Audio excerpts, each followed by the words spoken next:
Hash ठहरे हुए पल, बहती हुई धड़कनें, शहर की भीड़ भाड़ और चमक दमक से दूर। राघव वर्षों बाद अपने पैतृक घर लौटा था। पुरानी गली के मोड़ पर सांवली धूप और धूल के कण हवा में नाच रहे थे, ठीक वैसे ही जैसे उसकी यादों के पन्ने पलटते हुए। दरवाजे पर लगी पीतल की कुंडी आज भी उतनी ही ठंडी और भारी थी जितनी बचपन में लगती थी। उसे छूते ही जैसे समय का चक्र उल्टा घूम गया। उसने धीरे से दरवाजा धकेला और एक भीगी हुई सी पुरानी चंदन की खुशबू ने उसका स्वागत किया। अंदर आंगन में बिखरे सूखे पत्ते और टूटी हुई गमलों की कतारें घर की अधूरी कहानी बयां कर रही थीं। शाम ढलने लगी थी। सूरज की नारंगी किरणें जालीदार खिड़कियों से छनकर दीवारों पर लंबी परछाइयां बना रही थीं। उन्हीं परछाइयों के बीच उसे एक पुरानी तस्वीर दिखी। धूल की हल्की परत के नीचे मुस्कुराती एक लड़की, जिसकी आंखें वैसी ही गहरी थीं जैसी किसी अनकही कहानी की गहराई। अदिति। अगले दिन सुबह राघव अपने बचपन के एक दोस्त रमेश से मिलने पास की चाय की दुकान पर गया। रमेश आज भी उसी जोश के साथ गर्मा गर्म अदरक वाली चाय बनाता था। कहाँ थे इतने साल राघव? रमेश ने एक मीठी गाली देते हुए पूछा।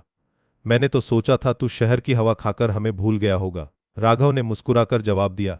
भूलना इतना आसान होता तो शायद लौटता ही नहीं रमेश। कुछ धागे ऐसे होते हैं जो छूटते नहीं, बस उलझ जाते हैं। उन्हीं उलझे धागों की बात चल रही थी कि तभी दुकान के सामने एक पुरानी साइकिल आकर रुकी। एक महिला उतरी, जिसकी सादगी में भी एक गरिमा थी। राघव की धड़कनें अचानक तेज हो गईं। उसने सिर उठाकर देखा। वही आंखें, वही चेहरा, बस समय की महीन रेखाएं थोड़ी गहरी हो गई थीं। अदिति। अदिति ने उसे देखा। पहले हल्की सी झिझक, फिर एक पहचान की चमक। उसके होठों पर एक ऐसी मुस्कान आई जो आधी खुशी थी और आधी सदियों पुराना दर्द। उसकी आवाज में एक हल्की सी कांप थी, जैसे कोई भूला हुआ गीत अचानक बज उठा हो। अदिति। राघव केवल इतना ही कह पाया। शब्द उसके गले में अटक गए थे। उसकी आंखों में एक तूफान उमड़ रहा था, जिसमें पुरानी कस्में, अधूरी बातें और अनकहे वादे सब एक साथ तैर रहे थे। उन्होंने कुछ देर तक बिना कुछ कहे एक दूसरे को देखा। रमेश अपने काम में व्यस्त, इस मूक संवाद से अनजान था। अदिति ने पहली बार चुप्पी तोड़ी। तुम यहां कैसे? उसकी आवाज अब थोड़ी और स्थिर थी, पर आंखों में सवाल अभी भी थे। घर आया हूं, कुछ कागजात का काम है, राघव ने बताया। तुम कैसी हो? ठीक हूं, बच्चों को स्कूल छोड़ने आई थी, अदिति ने कहा। उसकी नजर एक पल के लिए राघव के चेहरे पर टिकी, फिर वह घूमकर रमेश की ओर देखने लगी। रमेश, एक चाय मेरे लिए भी, और एक राघव के लिए। उसने राघव की ओर देखा और एक हल्की मुस्कान उसके होठों पर आई। अगर तुम अब भी अदरक वाली चाय पसंद करते हो। चाय की चुस्कियों के बीच उनकी बातें धीरे धीरे पटरी पर लौटीं। उन्होंने अपने अपने जीवन के छोटे मोटे किस्से सुनाए, लेकिन बड़े घावों को अभी भी छुआ नहीं गया था। अदिति अब एक शिक्षिका थी और उसने अपने दम पर एक छोटी सी लाइब्रेरी भी खोली थी गांव के बच्चों के लिए। राघव एक आर्किटेक्ट था, जिसने बड़े शहरों की कई इमारतों को अपनी पहचान दी थी, लेकिन दोनों की आंखों में एक अनकहा खालीपन था, एक ऐसा सूनापन जिसे दुनिया की कोई भी कामयाबी भर नहीं पाई थी। कुछ दिनों तक उनकी मुलाकातें बेतरतीब ढंग से होती रहीं। कभी बाजार में, कभी पुरानी हवेली के पास, जब अदिति बच्चों को पढ़ाने जा रही होती। एक शाम राघव हवेली के बरामदे में बैठा अपनी स्केचबुक में कुछ बना रहा था। पुरानी यादें उसके दिमाग में एक धुंधले फिल्म की तरह चल रही थीं। उसी समय अदिति वहां आ पहुंची। उसके हाथ में एक टोकरी थी जिसमें ताजे फूल और कुछ फल थे।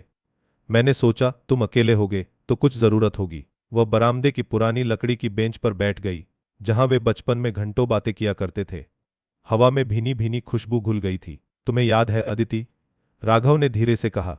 हम यहीं बैठकर तारों को गिना करते थे और सोचते थे हमारा भविष्य कैसा होगा। अदिति ने एक लंबी सांस ली।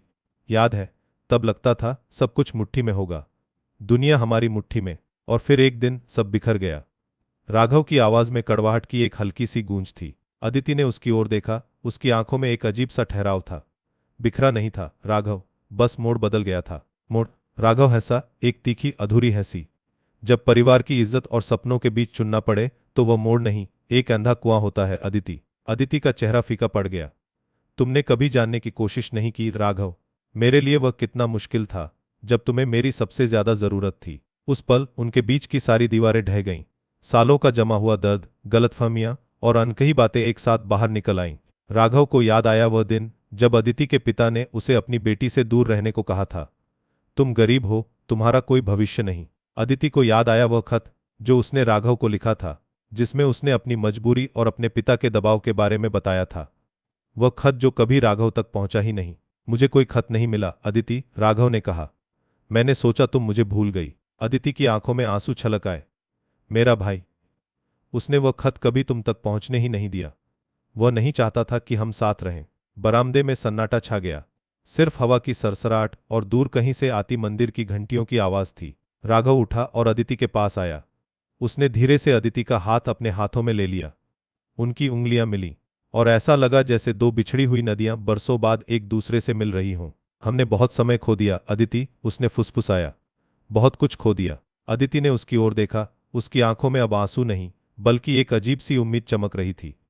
पर सब कुछ नहीं खोया राघव, कुछ धागे अब भी बाकी हैं। उस रात उन्होंने चांदनी रात में घंटों बातें की। अपनी खुशियां, अपने दर्द, अपनी अधूरी ख्वाहिशें। हवेली की दीवारें उनकी कहानियों को फिर से सुन रही थीं। अगले कुछ दिन उनके लिए एक अलग ही दुनिया थे। वे फिर से उसी पुराने घाट पर गए जहां उन्होंने बचपन में नावें तैरानी सीखी थीं। उस पेड़ के नीचे बैठे जहां उन्होंने पहली बार एक दूसरे के हाथ थामे थे। हर जगह उनकी यादें बिखरी पड़ी थीं और वे उन्हें धीरे धीरे बटोर रहे थे। एक शाम जब सूरज डूब रहा था और आसमान में नारंगी गुलाबी रंग घुल रहे थे, वे नदी किनारे एक पुरानी नाव में बैठे थे। मैं अब यहीं रहना चाहता हूं अदिति, राघव ने कहा। उसकी आवाज में एक अजीब सी शांति थी। शहर की वो भीड़ अब मुझे रास नहीं आती। अदिति ने उसकी ओर देखा। उसकी आंखों में चमक थी, पर एक हल्की सी उदासी भी। तुम्हारा काम, तुम्हारी जिंदगी वहां है। मेरी जिंदगी तुम हो अदिति, हमेशा से थी। राघव ने उसका हाथ पकड़ा।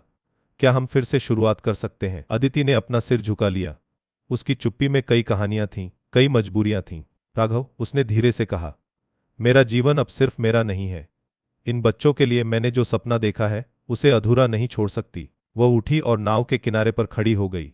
उसकी साड़ी हवा में धीरे धीरे हिल रही थी, जैसे कोई पतझड़ का पत्ता आखिरी बार डोलता हो। हम बदल गए हैं राघव, परिस्थितियां बदल गई हैं। उन पुराने पलों को याद करना ठीक है, पर उन्हें फिर से जीना शायद मुमकिन नहीं। राघव भी उठ खड़ा हुआ। चांदनी में उसके चेहरे पर एक अजीब सी शांति थी जो उदासी से भरी थी। तो क्या हम फिर से बिछड़ जाएंगे अदिति? उसकी आवाज में दर्द की एक परत थी। अदिति ने पलटकर उसे देखा।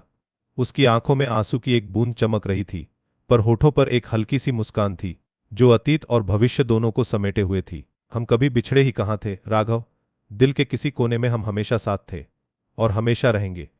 उसने धीरे से उसका हाथ छुआ, एक आश्वासन की तरह, और फिर उसने नाव से उतरकर नदी किनारे के पथरीले रास्ते पर चलना शुरू कर दिया।